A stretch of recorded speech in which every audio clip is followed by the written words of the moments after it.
Hello. Hey, brother. Patrick. How's it going? Dude, what the fuck is going on, man? Can you hear me? Yeah, I can hear you great, man. I'm perfect. How you doing, brother? Man, we're doing great, dude. We just got done blasting through fucking My Music Manifesto, man. One of your, in my opinion, that is one of your most epic fucking legendary fucking songs already, dude. Like, that is, dude, it's so fucking badass, man. I love that song. I do. I love it with all my heart. Hell yeah, man. So tell us, man, you're live right now on the Zach Moonshine Show with Metal Devastation Radio. For all these fucking listeners out there, man, tell us, man, what the fuck has been going on in the world of Saint Madness, dude? Right now, we're just focusing on writing some more songs because we chose to release the first 6 songs from the new album as singles, and that way we could have, fresh music out there. We have 2 more written, and we have another cover that we're pretty good at doing too. So we want to get in the studio at some point and record those 3. And maybe the album will be done then, or maybe we'll go up to 12 tracks. I don't know. What's the next cover you guys are doing? The one that we're working on, believe it or not, is Wasted Years by Iron Maiden. Oh, my God, really? Well, we do a pretty good version of it, there's a rehearsal version of it on YouTube. If you look up Saint Madness Wasted Years, I think we were just fucking around with it at rehearsal, but we did videotape it. Oh, man. But it's sounding killer. Man, I can't wait to hear that, dude. You know what? That sounds like it would be perfect, man, because with your vibrato, the way that you sing, I can already kind of picture it in my mind. I love that song, too, by the way. And Wasted Years is kind of like, have you heard our version of Comfortably Numb? Yes, that's another one of my favorites that you guys do. So when we went in to record Comfortably Numb, I was a little bit nervous because that's such a huge song, and for all the Pink Floyd fans out there, I did not want to do a shitty version of it. And it's kind of like that with Wasted Years. It's such a strong song and a great song. So I want to make sure that when we do put it out, it's a great version. And, of course, we always put a little Saint Madness spin on the covers that we do, but we always record them in such a way that we give tribute to the original as well. Yeah. Kind of like Wild Child, that we fans of Wasp, and we wanted to make sure that, out of respect for Wasp and their fans, that, if we're going to put a cover version of one of their songs out there, we want to make sure it's a good version. Man, you know what? It cracks me up every time you guys do a cover song. It's always a band that I fucking love, too, man. I'm always like, man, these guys are on the same level, dude. We listen to the same shit, man. Yeah, and we've known each other quite a while, huh? About 20 years. Yeah, man. It's fucking crazy, dude. It's been a long time, man. You know why I'm on the show with you, Zach? I just want to say thank you for all that you've been doing for us, because it's really been great. Marge is sitting here with me and my son, Josh, and we just want to tell you how appreciative we are of everything you've been doing. Man. Yeah, really true.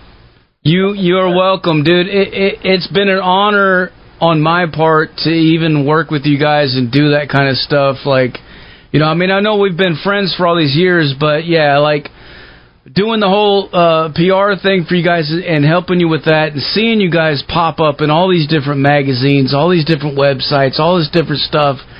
That's fucking cool, man. I love it, dude. I get chills every time, dude. I'm like, yeah, dude, it's fucking working, man. And I don't know. And it's an honor for us to be in all these magazines and stuff. And over our 30-year career, we've been in a ton of magazines, and I never take it lightly. I never look at any of that and go, oh, yeah, we're cool rock stars, and, we deserve this or whatever. Every single time we get in a magazine, and even if we get in a magazine and they don't give us a very good review, I always send them a thank you, and I say, listen, thank you for reviewing our album, because they still took the time to put us in there. Yeah, exactly, man. Like I was telling you a while ago, like I read somewhere where Gene Simmons said, it doesn't fucking matter what they say about you, as long as they spell your fucking name right. That's all that matters. That's the only thing that matters. And it's true. Like it puts it out there, and it doesn't matter if they trash talk it or if they fucking blow it up. Somebody out there is going to read it and look at it and be like, I'm going to go check this out to see what the fuck they're talking about, The banners make bans from people that bad reviews. And ultimately, it comes down to one person's opinion when they review something. And, no matter how great your band might be or you might believe it is, you can't have 100% people just love what you do. You're always going to have critics, and sometimes a critic is your best friend because they tell you shit that your family and your friends won't. You can learn from it. Yeah, that's true.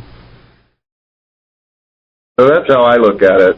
I'm just grateful that people care enough to review it. And I'll be honest, in 30 years, we've probably only got a handful of bad reviews, and that's really being honest. I mean, I can't believe it. When I dig out, because I save everything, and when I dig out these old magazines and everything, we've always got really good reviews. And so, when you have a bad one here and there, that's life. So what? Exactly, man. Well, I mean, yeah, it definitely seems like the majority fucking loves it, dude, and I love it, and I'm just happy to see you guys fucking still doing what you're doing, man. I mean, I know you're kind of like legends there in Arizona, in the Phoenix area and everything, because I mean that's just. I mean, I don't know if you guys see it that way, but that's how I see it. Like, I've always kind of seen it that way. Like, you guys are just sort of like, to me, you guys epitomize the sound of Arizona heavy metal. Like, it's awesome. Thank you. Yeah, when I think of Arizona, man, I think of St. Madness, dude. That's really cool. Thank you. I will say probably my favorite Arizona metal band is Flotsam and Jetsam, and Sacred Reich is probably a close second, and I'm friends with those. And I have a shitload of respect for both those bands because they've worked so hard for so many years. And, like, for me, it's never about trying to be a rock star. It's about trying to be a great entertainer, because everybody out there has a tough life. And if they decide to spend their money to come to a St. Madness show, I don't want them to see some overinflated bunch of egos on stage and shit like that, because I want them to go home happy, and I want them to feel like they got more than their money's worth. I care more about the audience having fun than whether we're cool or whatever. I don't give a shit about any of that. That's badass, dude. Well, they could go to any other concert, so if they come to ours, our number one goal is that the people go away happy. And that's how it should be, man. I mean, fuck. I mean, especially, well, I mean, it should, I mean, obviously, always, throughout eternity, it should be that way, but, like, especially nowadays with this fucking economy, man, like, people pay the money and they go to a fucking show, they should fucking feel good about it, and I don't know, man, I love going to all kinds of different shows. Sometimes I go to, the legacy acts that I grew up to, if they come close enough, and if it's a reasonable price, I'll go do it, man, and enjoy it and everything. But there's nothing like the smaller, the underground bands, man, especially the local bands, like, especially when you can get that feeling of face to face, like you get to, I don't know, it's just a different energy. No, it totally is. And there's no shame in being in the underground, man. That's where all the great bands come from anyway. Yeah, yeah. Very few bands start and immediately they're huge. You know, a lot of them have to struggle for years and years, and you know, but there's no shame in being in the underground. I'm proud to be an underground artist. Yeah, you know, I mean, there's so many that spent so much time in the underground before they even fucking made it big. Like for instance, like Rob Zombie, for instance, man. You know, like White Zombie was doing that shit for fucking years, man, for fucking a long ass time before anybody. I went to see White Zombie. Marge and I went to see White Zombie open for Pantera back in the day, and that was a hilarious concert. I happen to like White Zombie better than Rob on his own. I wish he'd bring White Zombie back. That was a cool band, man. Yeah, and Sean Lasso on bass. I mean, she's fucking incredible. Great performer, great player. You know, I thought White Zombie was killer. And I like Rob on his own. I've seen him like 4 times on his own. But when I saw him with White Zombie, that was my favorite. Hell yeah, man. Hell yeah, dude. And Pantera live, dude. Holy fuck, man. Like, I look back on those memories, dude. Like, that shit will never leave you, man. Like, it's... No, brother, I saw original Pantera like 10 times, and every time was great, man. Because they accomplished their goal, which was Diamond Vinny wanted to be a heavier version of Van Halen, and meaning that they're heavy as fuck, but the crowd has a great time at their shows, and the crowd certainly does.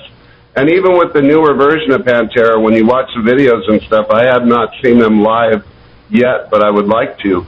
But you can see in the videos, the crowds are loving it. Oh, yeah, man. Oh, yeah.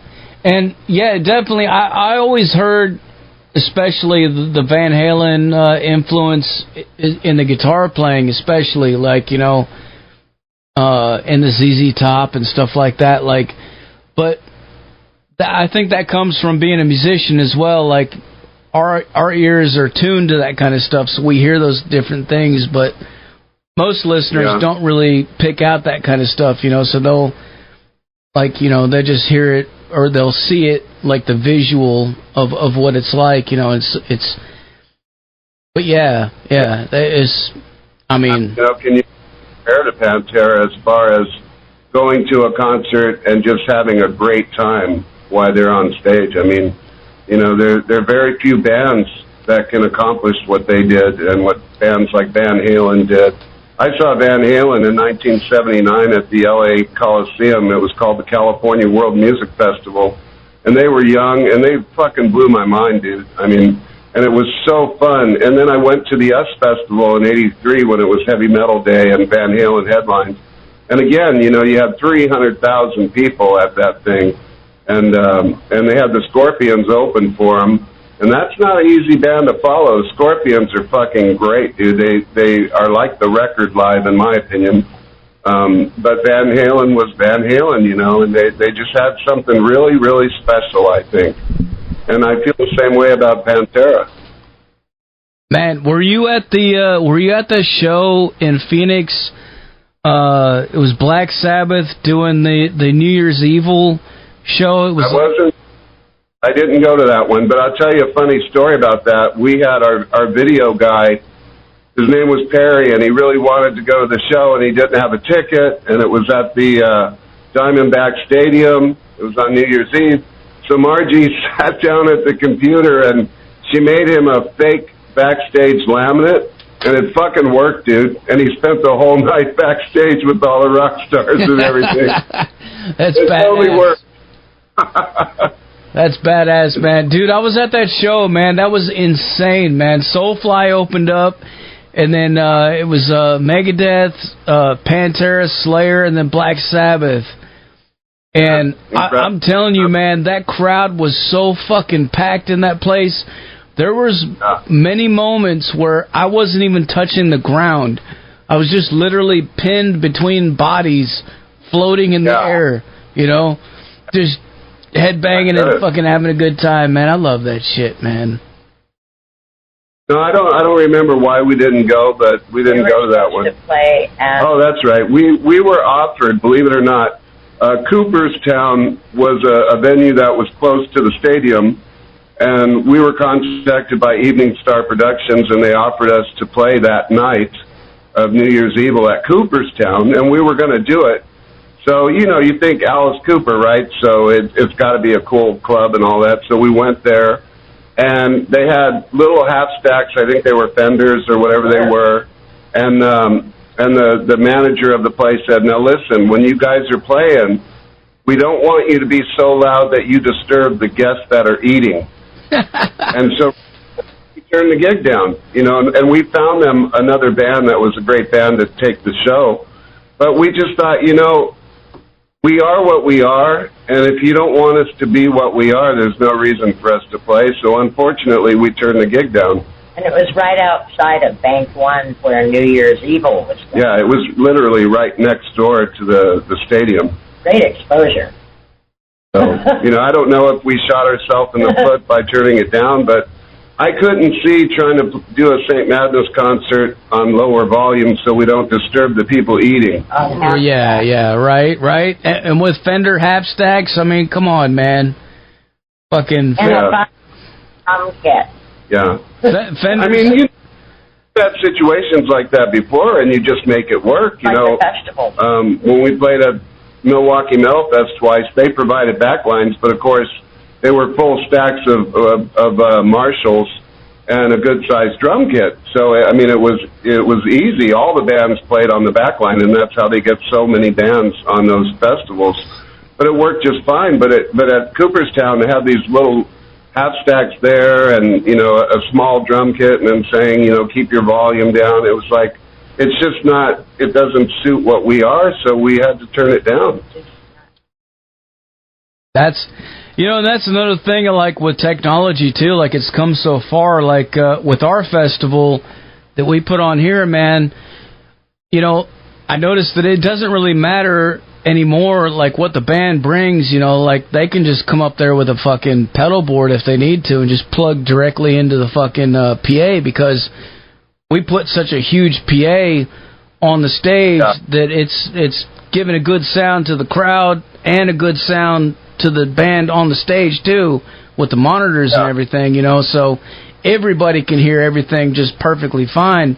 But like back in the old days, you had to have everything, like you had to have your own shit on the stage, because you know they couldn't do it like they can do it now. And because I'm an old guy now, we still show up with full stacks of Mesa Boogies, because as a vocalist, I don't wear any monitors or anything like that. I just like to, you know, do what I've always done, which is just perform live. And when you have a full stack up there, what a lot of people don't think about is the top stack is level with my ears when we're playing. So it's behind me, but I can hear it really well, and not just from the monitors.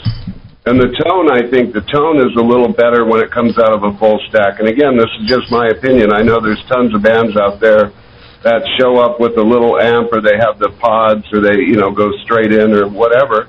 And I'm not saying, you know, that that's good or bad. I'm just saying, for me personally, I prefer having the full stacks and everything. And not only that, visually, when you look up on the stage, it just, I don't know. It looks cooler.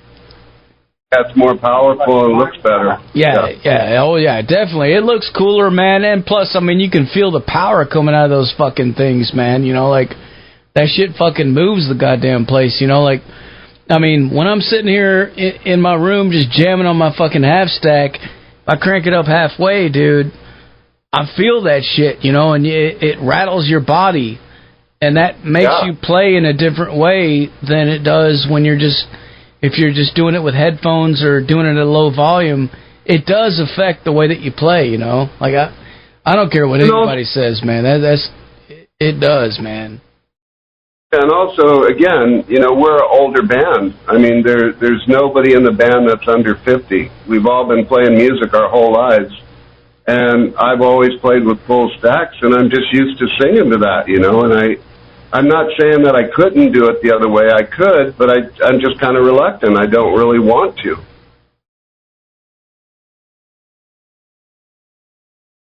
Hell yeah, man. Well, speaking of that, man, since you mentioned all that, dude, for all the gearheads out there, because I know there's a lot of people out there listening that are guitar nerds and stuff like that, like me, man, what kind of equipment do you guys use to get the sounds that you guys make, man? Well, we have one stack of Mesa Boogies with the triple rectifier head, and the other stack of Mesa Boogies has a Mark IV head. And the Mark IV and the triple rec work really well together tone-wise, because they have a little different tone. The Mark IV has more of a rich, bassier tone, and the triple rec has that really great bite, you know, and you put those two together, and that's how you get our sound. Hell yeah, man. On the bass, we just have a stack of Ampegs, a classic Ampeg cabinet, and an Ampeg power amp. And I think the Ampeg bass stuff, I'm not a huge fan of the Ampeg guitar cabinets and so forth. No. I like mix better, but on bass, I think Ampeg is killer. Oh, yeah. Oh, yeah. Yeah. When it comes to bass, Ampeg is fucking king, man. No fucking... There's no debate about that, man. Fuck. I mean, you can't beat that shit. Like, that's what Rex was fucking using for with Pantera, man. Right on. Oh yeah. Have the name for a while. We did for a while. Back in the '90s, our bass player had a full stack of Mesa Boogies, and they were pretty killer too. But I'm partial to the Ampeg sound now on bass. What about your vocals, man? What kind of microphones you use? I just have a Shure Beta 58, and, it's just, and a lot of times when we play out, I don't bring my mic. I just use whatever they give me. And really? Usually it's a Shure mic, and it's usually a SM58 or Beta 58. Yeah, I'm talking to you right now on an SM58, as a matter of fact. Yeah, and they're great mics. Yeah. No, they're great mics. Tried and true. Yeah. Hell yeah, man. So you guys had I know I saw you posted recently that you guys had a lineup change. Can you tell us about that, man? What's going on? Well, it's kind of a sad thing because he's been my friend probably since 1990. I've known him that long, and Sid Ripster had to leave the band because he has a family member that is very ill and needs 24-hour care.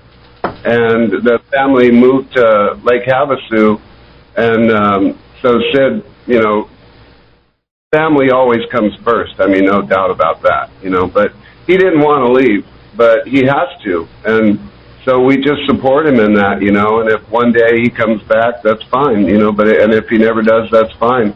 But he's been in the band 11 years, and he's a tough guy. So I'm not going to say that we're going to replace him.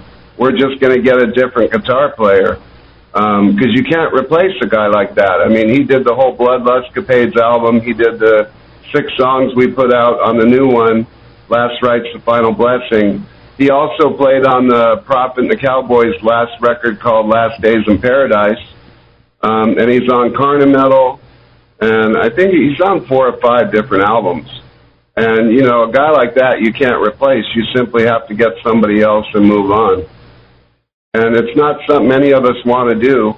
We love Sid with all our hearts. And you know what's amazing, Zach? Because I've been in music since 1978, and I've pretty much seen it all come and go.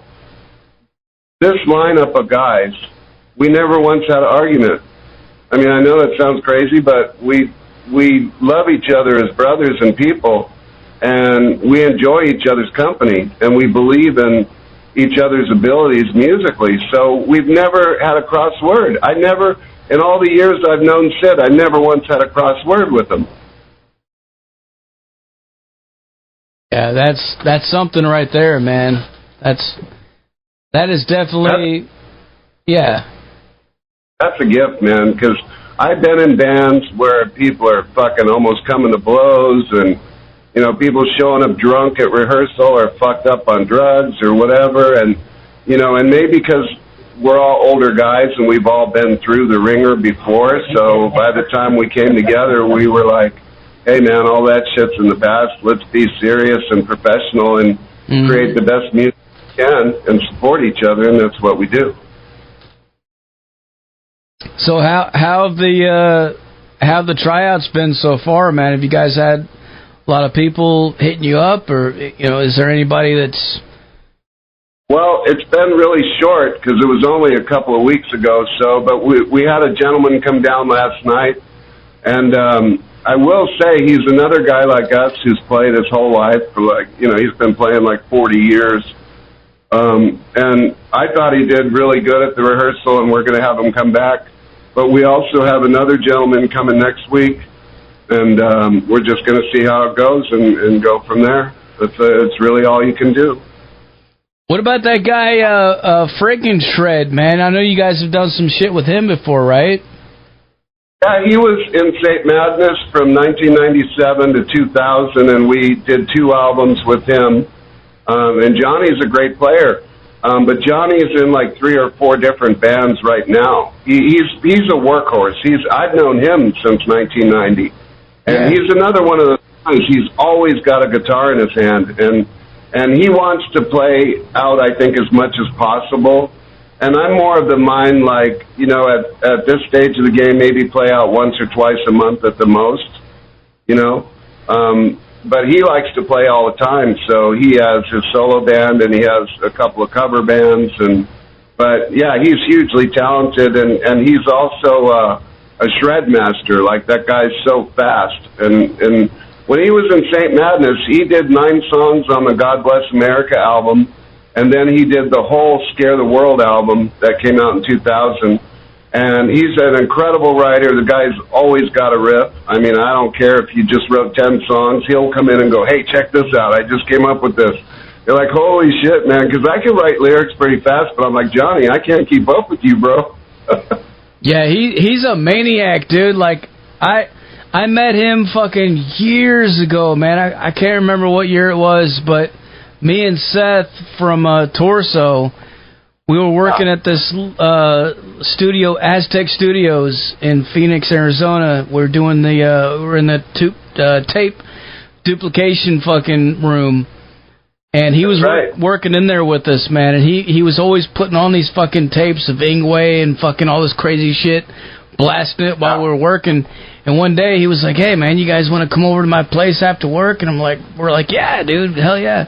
So we go over to his place after work, and we're just sitting there smoking some weed, and he fucking pulls out his guitar, just starts fucking shredding, just going nuts, man. I was just sitting there with jaw open, dude. It's like, what the fuck?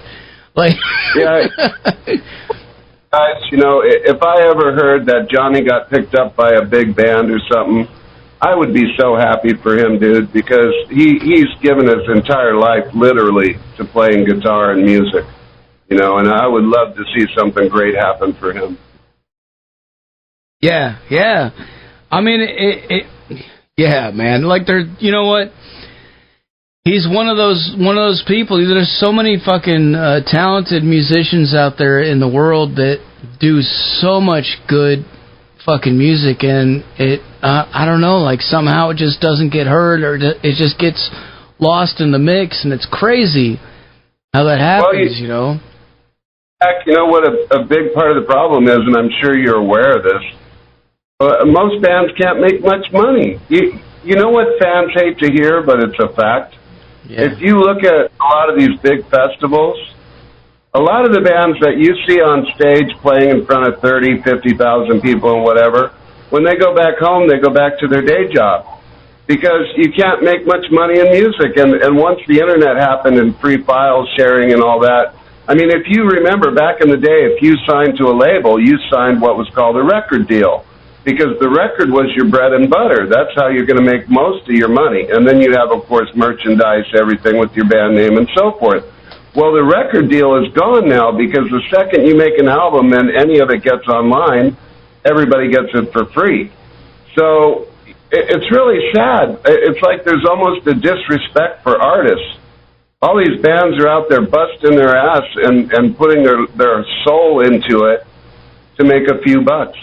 And if you're on Spotify, you literally make hundredths of a penny per stream, so it takes an inordinate amount of streams to make $10. Yeah, you got to have 5,000 click-throughs to make 5 cents or whatever. And so YouTube demonetized unless you. It's all anti-artist.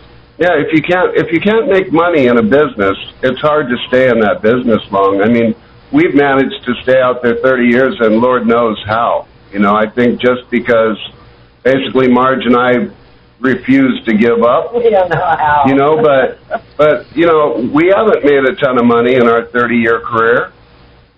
But you know, I love creating new music and recording it, and I love performing on stage for people. I love being an entertainer, and that's what keeps me going. It certainly isn't money or finances. Well, you guys have a core fan base there, too, though. I mean, like, you know, when you guys play a show, people come to fucking see that shit, right? They do, and I'm amazed that after 30 years they do, because if you don't tour all the time, they don't have a lot of time to miss you. You know what I mean? So after 30 years of playing in Arizona, people still come to see it, man, and I'm blown away by it, and I'm grateful, you know, but... yeah, even if Ozzy lived in Arizona and if he performed once a month for 30 years, after a while, I think a lot of people would stop coming, you know, because, okay, I saw him 20 times. You know, but we've been really fortunate, dude. I have nothing to complain about. I have nothing to feel negative about. I just wish we would have made a little more money, because we've done everything we've done out of our own pocket. Like Marge and I own Nasty Prick Records. I literally created that label in 1994, back when we were called Crown of Thorns. And we wanted to put out our first album. We didn't have a label, so I just created one. And, you know, it's called Nasty Prick Records. And I know that when most people hear that name, Nasty Prick Records, I know what they think. The truth is, the reason why it's called Nasty Prick Records is because we were called Crown of Thorns as a band, and a thorn will give you a nasty prick. So I wanted it to go with the band. That's how we did that. That's cool. But what's funny is the slogan we had out back then was "Welcome to the new era in metal cults," right? And what I was saying is, welcome to the new era of doing it yourself. And you know what? That's exactly what happened worldwide. Now, bands are creating their own labels and doing everything themselves, because there aren't that many big labels that can sign them and put a lot of cash behind them. So bands are doing it themselves. Now, yeah. And, I mean, speaking of labels, I mean, nowadays, you know, and I don't want to name any names or anything, but, I mean, you've got all these fucking bullshit fucking labels that come out of the woodwork trying to fucking... Right. Sell you this fucking bullshit, and, you know, like, it's fucking ridiculous, man. It's a joke, man. It's like, you know, what the fuck, dude? Are you serious? You know, we had that label that approached us recently, and you and I talked about it, and I won't say their name because I'm not here to bag anybody, but, you know, they wanted to do a distro deal, but they wanted us to pay money up front to help them promote us, and I'm like, that's not a real deal. If a label comes to your band and says, listen, you know, you guys are the greatest, and we want you to sign with us, and we're going to promote you, we're going to get you out there. By the way, you know, we need $5,000 or $10,000 or whatever it is. That's not a good way to start a business, because back in the day, a real label, if they wanted to sign you, they fronted you money to make your album and to promote and to do things. So we decided not to go with them, and I wish them well. I don't have any negativity towards them, but I'm like, you know, you can't do more for me than I'm already doing for myself. Yeah. You know, I can't tell you how many bands fucking actually do go and sign with labels like that, and then it's always the same thing. Like, they always come back to me, and they're like, Zach, we need your help, man. like they're not doing nothing, you know. And I'm like, okay, you know, like, yeah, we're here to help you, but like I feel bad, you know, because I'm like, you know, fuck, man, these people are out there fucking doing that shit, but you know, like, what can you do? You know what? You know, like, all you can do is try to tell people and guide them, but I mean, you know.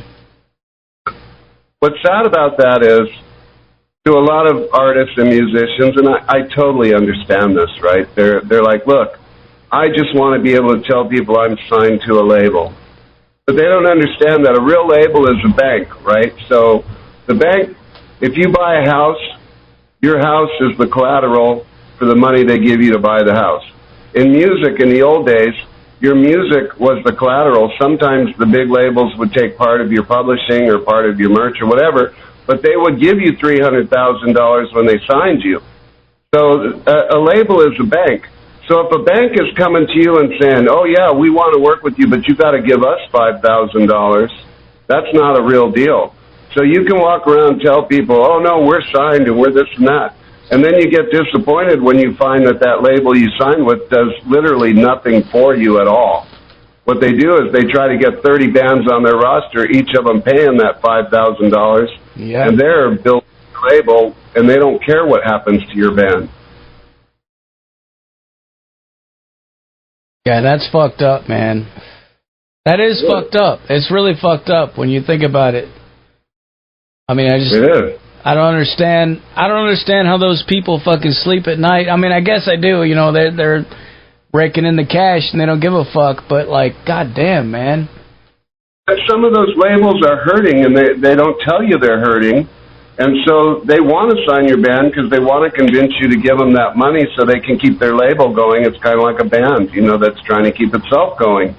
So I understand that, but they need to know that they're preying on people's hopes and dreams and people who put their blood, sweat, and tears into their music, and they're preying on those people.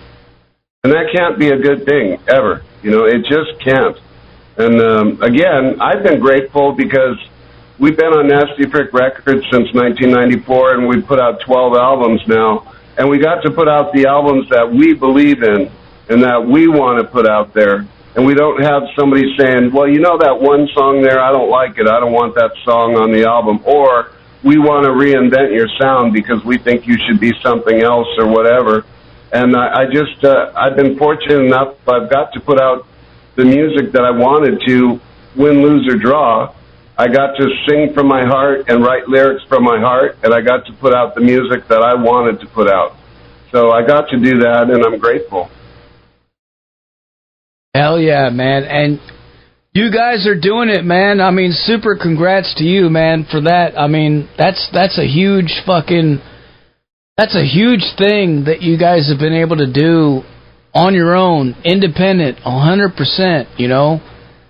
And I think that's something for a lot of people out there listening, a lot of younger bands listening, man. They need to take note of that, you know? Yeah. And our rehearsal studio costs us $500 a month. Jesus. Okay? So we all pitch in on it. And that's what I'm saying. These bands that are out there, they have to buy guitar strings, they have to buy guitars, they have to buy drums and cymbals and foot pedals and all this. So, you know how many bands in the underground, they play shows, and at the end of the night, somebody goes, okay, here's $25. And they're like, how can you sustain that? How can you keep going on shit like that, you know? I mean, if you go to Burger King, the person in the drive-thru who may or may not speak English, they're getting a paycheck. So if a band comes to play your venue, they deserve to make some money for that. They have to pay gas to get there. You know, I mean, it's a business. It's either a business or it's not. And if you treat the music business like it's a joke, that's what it's going to become, a joke. Yeah, man, I can't tell you how many bands I talked to that played our festival this year. When they came to the fest, some of them were fucking broken down about, like, their tour that they did to get there to that point. They were like, you know, all these shows we played on so far, man, nobody, hardly anybody showed up. Nobody promoted. Fucking when we did, like we had to fucking pay the venue. We had to give out all this merch cuts and all this bullshit. And I'm just like, that fucking sucks, dude. But trust me, these people here, if you give them a good show, they're gonna buy your fucking merch and we're gonna pay you. Don't worry, like it's all gonna be good. It's gonna, and thankfully, it fucking all works out. It all worked out at the end of the day, and made for a better. But like, it made me feel sad for so many bands and for just the whole scene in general. Right. Like, why is it like that? Like, why are there so many people? There's just so many people that are so greedy, man. They're just taking everything that they can from everybody, and it's and a lot of people have this weird belief, Zach, where they go, "Oh, you're in a band? Okay. Well, you got paid already because you were on stage and people were cheering for you. And you might get a groupie that'll suck your dick now and then, so you got paid." The big mistake that we made back in the day, remember when everybody was yelling sex, drugs, and rock and roll? Mm-hmm. They forgot the word money. Sex, drugs, rock and roll, and money. Bands need money. Why are artists treated like subhumans? Every other job out there, you get paid at least something, right? So one thing I'll say is in 2007, we were contacted by Southern Metal Records, and they wanted us to play a show in Atlanta, Georgia at the Masquerade Theater. And what he did was he paid for our whole band, Marge, and a couple of crewmen to fly there, and he provided the backline and everything. We didn't make a bunch of money, but he picked us up in an old school bus that was painted gunmetal gray. It had Southern Metal Records on the side. And when we got to his house, he fed us like kings. He had baby back ribs on the barbecue and lobster and all this shit. He put us up in his guest house. And, he really treated us right. And his name was Dave Gabbard. And he was actually the original singer of the band Nothing Face. But he left the band right before they got signed. So I feel bad for him on that. But he treated us right, And we'll do that for anybody. If someone wants us to go to Colorado or whatever, fly us in there and provide a backline and give us a place to stay and some food and whatever, and we'll work it out with you. If that's all you can do, that's great, But that doesn't happen that often, We would love to come out and play your festival because I admire you, Zach, because you put your money where your mouth is. You don't just say that you love metal, but look at everything you've done on radio and now with the PR company and putting on a festival, and it's in your blood, dude, and you care about these bands and you care about metal. And that's why I admire you and respect you so much. You're the real deal, in my opinion. Thank you, man. Thank you. Yeah. Hey, man, yeah, dude, if you come in and fucking play here, I'm going to be on the front fucking row fucking banging my head. I'm going to be trying to make sure everything goes right. And or you'll be up with us and singing backup with me. Hell yeah, probably. Dude, I will. And sing MDB or whatever, But, yeah, we would love to do that at some point in the future. Dude, that'd be awesome, man. Oh, yeah. I'll have my people talk to your people, dude. We'll fucking try to make something happen, dude. But anyway, at the end of the day, Zach, every time I go on stage, I consider it sacred, and it's an honor. And, the biggest happiness for us and for me is when you look in the audience and you see a bunch of smiling faces and you see people singing along with the songs and having a good time. That's what it's about at the end of the day, Just doing a good job and being a professional. That is it, man, right there, man. I can't tell you how many bands, not to keep speaking about the festival, but I got to say it, like, how many bands that were playing this year when I went up on the stage and stood on the side of it and looked out at the crowd and seen all the smiles, seeing the kids, families, sitting out there just headbanging and having a good time and moshing and just smiles, like smiles on their faces. That's what makes it right there. That's what it's all about. And I know the bands feel it too, you know, because that's what matters, you know, and they know they're going to go home with something, you know, like new fans, new fucking merch sales, whatever, man. Like, that's it right there, man. And also, fuck merch fucking cuts, dude. Fuck all that shit of fucking what the fuck is wrong with these people, man? Taking cuts of that shit, man. I know how much it costs to fucking print shirts, dude. We done it. We printed our own shirts, man. That shit is expensive. You can't... When we played a Go-Go in 2010, and I love that place. I mean, it's legendary, no doubt about it, you know, but we had to buy $600 worth of tickets first, right? And they wanted 20% of the merch sales. I'm like, yeah, dude, you know, anything else you want? Can we bend over? Or, you know, but right. That place, it's a museum to rock and roll, and I'm honored to have played there. But, I mean, I understand when people give up playing in bands after a while. They're like, look, it costs so much money, and people have no respect for you, really. And I just wasn't able to give up. I just didn't want to quit, you know, and I've stayed with it all these years. But it's very difficult, you know. You really find out who's really in it to be a rock star and who's really in it because they love what they're doing or they love their music. And wanting to be a rock star, there's nothing wrong with that. If you go back and look at, because I have everything posted on Facebook and photo albums. If you go back through my photo albums and you look at bands I was in when I was in my 20s and 30s, I was a totally different guy back then. I wanted to be a rock star, and when you look at the band photos and everything, you can see it on my face and in my eyes. I was there to be a rock star. But as I got older and I saw how tough the business was and everything, it changed me a bit, and I thought, you know, I'm really in this because I love writing songs, and I love recording them, and I love when people enjoy those songs, and I love that so much that I've never stopped doing it. Yeah, for sure. You know, there's no shame in any of that. I mean, like you said, you know, those feelings are natural.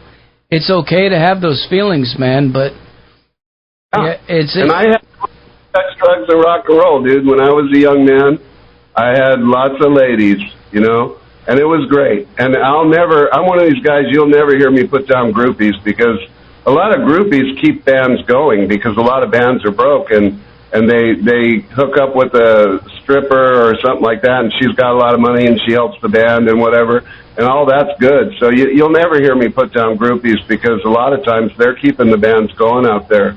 But as I got older, I just realized, you know, I want to make good music above all. I want to make good albums. And Marge and I have sacrificed everything to make the best albums we can with the best production. I've had the same co-producer. His name's Larry Elya, and he owns Mind's Eye Digital Recording Studios, and he's also doing videos and stuff for people now. But he's been my co-producer since 1996. And so him and I have worked together so long, we know exactly what we want when we go in to make a record. And the guy delivers every fucking time, you know. And I'm proud of my records. I could die right now, and I know that I gave it the best I had, and we sacrifice. Marge and I don't go out to a lot of dinners and stuff. We save our money so that we can record the best albums we can in the best studios with the best people. And, you know, that's because at the end of the day, that's my calling card, right? The calling card is the albums, because they're going to outlive us. And so I want people to have a premium, real album. And I'd rather have that than going out to dinner a lot and then spending a lot less on the album and it sounds substandard.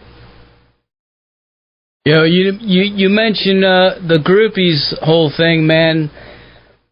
You know, I was born in 78, and a lot of the bands that I got into were in the mid-'80s, man. 1986, as a matter of fact, is like I think one of my pinnacle years of really getting into a lot of different bands. But a lot of those bands that came out during that era, when I read books about them or you know, watch documentaries and stuff, it's all the same thing. Like what you said, you know, the groupies were taking care of them. That's who was feeding them. They were taking care of them. They were clothing them. Everything, man. Yeah. Like, you know, it's It's just a different fucking world, man. Totally different. About it, dude. I started in music the year you were born. And I was the Elvis Presley imitator in high school. And Elvis had just before. So it was kind of a novelty to have a 16 or 17-year-old kid out there looking like young Elvis and performing on stage. And that turned my life around at high school, because before I started doing that, I had a handful of friends, but not really too many, because I moved every 1 to 3 years of my life when I was growing up. So once I started doing Elvis music, all of a sudden everybody at high school knew who I was, and all of a sudden the girlfriends started coming and all that. I thought, hey, this is pretty cool. I guess I'll stay in music, you know. Before that, I wanted to be a professional soccer player because I learned how to play soccer in Holland when I lived there as a young boy, and I wanted to be a professional soccer player. But once I started doing the music and everything, it just changed my life. What all different places did you live, man? Oh, my God. Well, I was born in California, and then when I was in 69, we moved over to Maui, and then over to Oahu in Hawaii. And then in 71, we moved over to Holland because my stepfather was Dutch, and we had relatives there. And then in 73, we moved to Kansas, and then to Missouri, about 3 or 4 places there, and then California again, and a bunch of places in California, and then back to Missouri. And then in 1986, I moved to Arizona. And once I got used to the heat here, I thought, you know, I don't feel like I belong anywhere because I haven't lived anywhere long enough to feel like I have a home or roots. So once I got used to the heat here, I fell in love with Arizona, and I said, you know what, I'm going to stay in Arizona. And so Arizona is my home. Even though I was born in California, I have the state of Arizona tattooed on my right calf because I love Arizona. That's why we wrote the song Arizona, because it's given me a home. And not only that, but it's given me a great life in music. I love that song too, man. That was my introduction to you guys, man. I heard it on KUPD when I had moved back out there in 2006, I believe. And I was driving through the city one night and just had KUPD playing, and they were playing that song, and I was like, what the fuck is this? I pulled over because I knew the DJ was going to get on afterwards at some point and say what he played. And I was like, I have to fucking write this down, you know, who the fuck was that? So I pulled over and I waited, and he said, St. Madness, and I wrote it down, and I went home and looked you guys up and found you on MySpace. Been a fan ever since, man. But and writing was my way of trying to give back to the people of Arizona. The song is not only a tribute to the state of Arizona, but it's also a tribute to all the Native American communities here. And I wanted to give something back because I finally found a home. And I can't tell you how many people that have heard that song, they're like, that should be the state song. And then we made an of it, you know, and that came out great too. Yeah, it should, man. You know, and that's funny, everything you're saying, too, like, I can identify with so much of what you're saying, man. I was born in California as well, Venice Beach, L.A., and then we moved to Bahrain, a little fucking country in the south, near Saudi Arabia in the Middle East, because my stepdad was from there.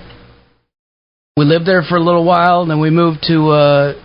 we lived in Europe, we lived in London, France for a little while, and then moved back to the States and D.C., Virginia, Maryland, and then Arizona, and then Tennessee, and then back to Arizona, and then back to Tennessee. So, I totally get what you're saying, man. Like, people ask me all the time, they're like, where are you from, dude? I'm like, fuck. Everywhere. That is an open fucking ended question right there. Do you have an hour, man? For people like you and me that traveled a lot growing up, I think it helped us in music too, because we were used to seeing different cultures and integrating ourselves with the different cultures. Like, you know, I've gone back to Holland 3 times in the last decade, roughly.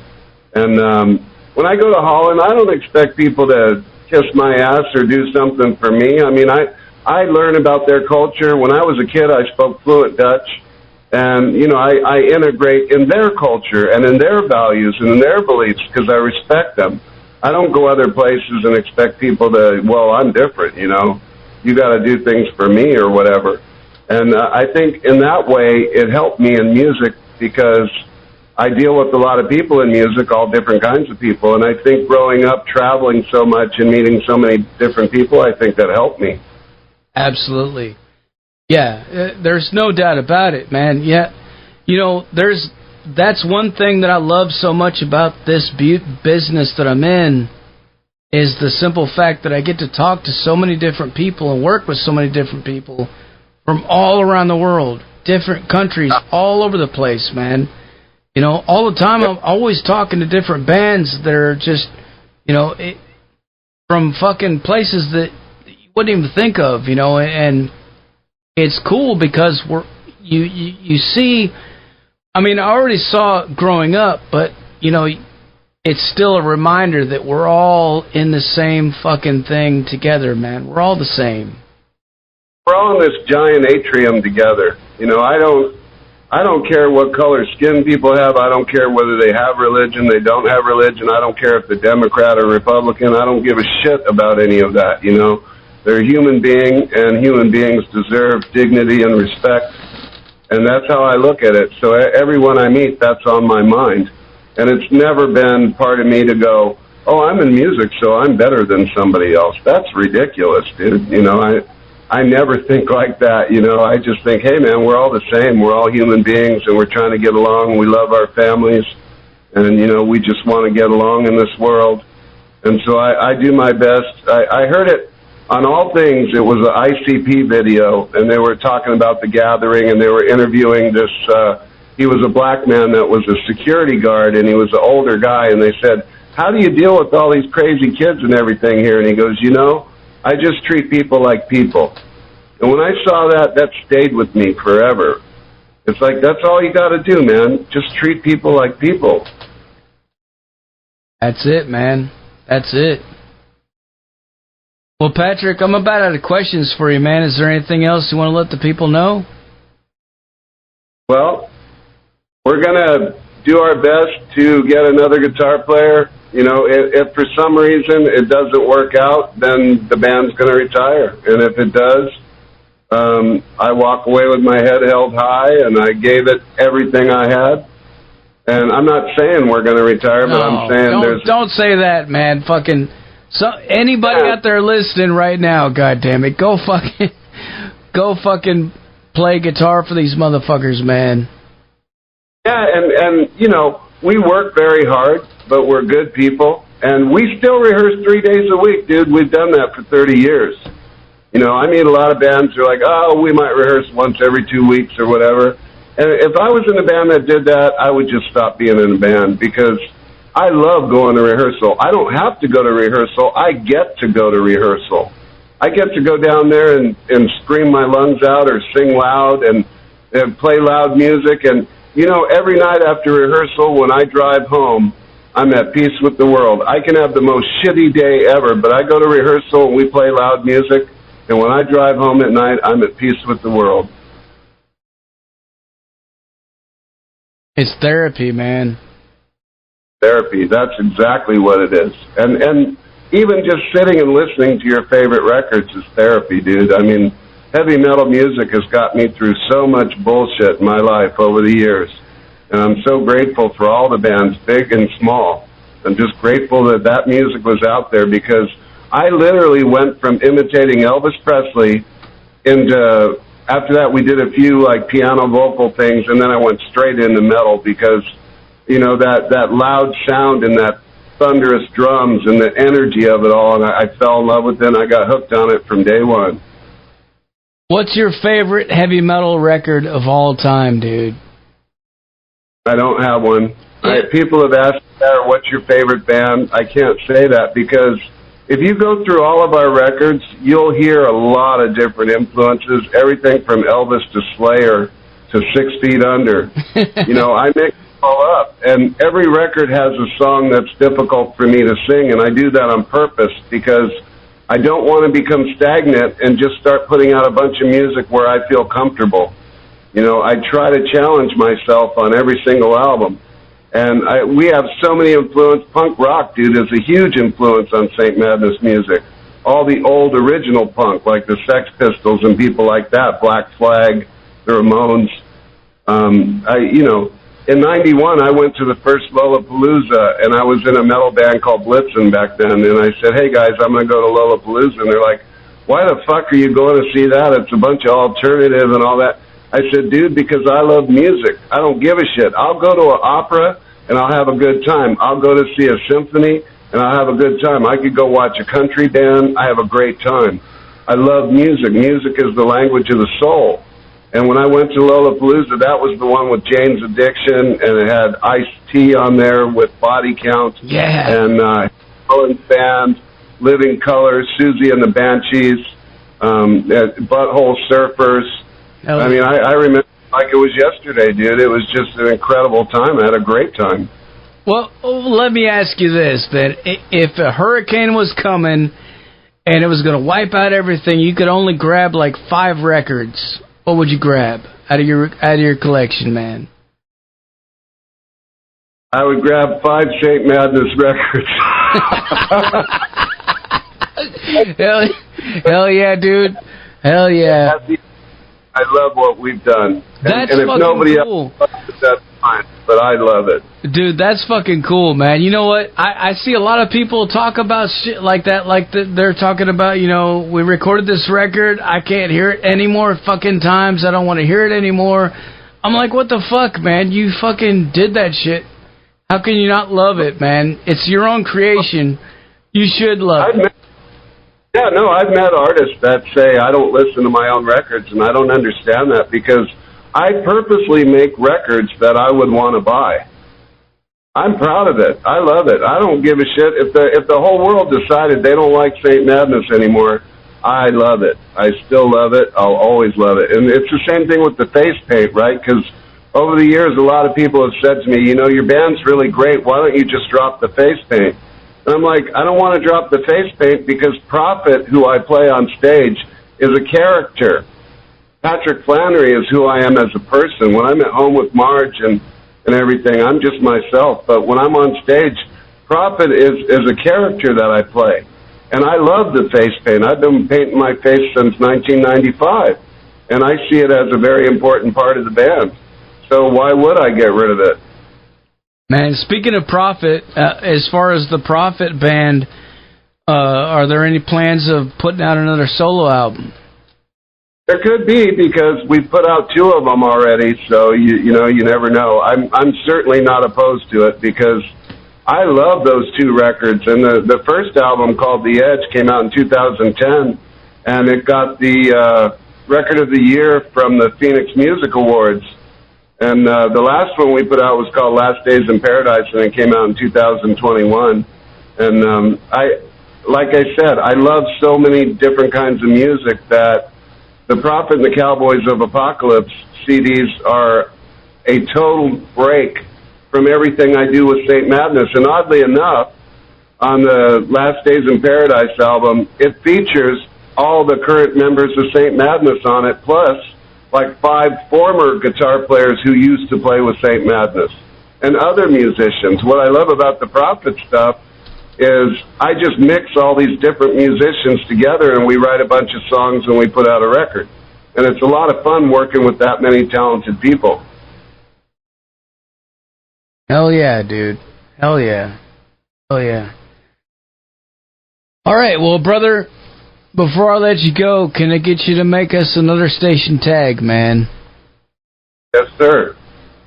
Whenever you're ready, say something like, this is Prophet from St. Madness, and you're listening to Metal Devastation Radio. This is Prophet from the band St. Madness, and you're listening to Zachary Moonshine on Metal Devastation Radio. Long live the fans of metal. Hell yeah, dude. Fuck yeah, man. Fucking love it, dude. Thank you, dude. Thank you so much for taking the time to talk to us tonight. I really appreciate it, man. Love you, and we appreciate you, brother, and everything you're doing out there. Much love, man. And hit us up, man, about the festival, dude. We'll talk, man. We'll figure out a way to make it happen. Fuck yeah, dude. All right. If I come there, go to Elvis's house too. I gotta go see Graceland, dude, before I die. I gotta walk on that man's property one time. Can you do some? I already know you can do some Elvis fucking covers, man. Well, we did on the last album. We did "Can't Help Falling in Love with You." If you look up the Bloodlust album, yeah. In Love with You, and we did Folsom Prison Blues by Johnny Cash, and we made them both kind of punk. Yeah, well, Elvis and Johnny Cash are big fucking deal right here, man. So hell yeah, dude. Hell yeah. We'll talk about that soon, man. All right, brother. All right, man. We'll talk to you later, brother. All right, much love. Cheers.